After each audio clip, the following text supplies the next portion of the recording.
Ben seni sevdim da dünyalara bildirdim.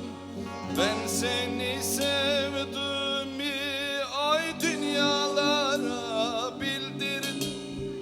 Endirdin kaşlarını babanı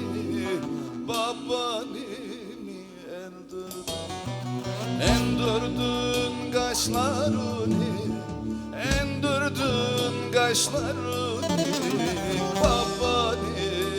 babanı endirdin.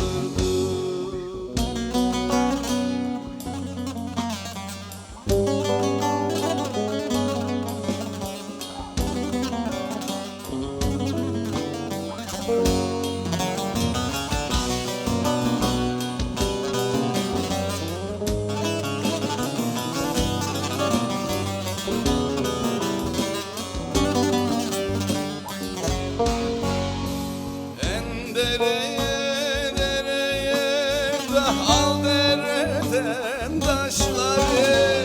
En dereye ay al dereden taşları. Geçti bizden sevdalık, al cebimden saçları. Bizden geçti sevdalık, bizden geçti sevdalık.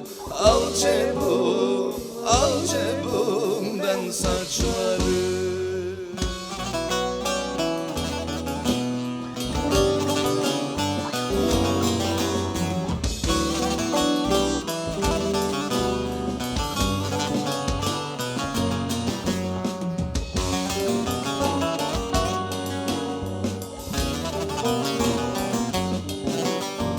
Yaz geldi, bahar geldi, oy açtı yeşil yapraklar.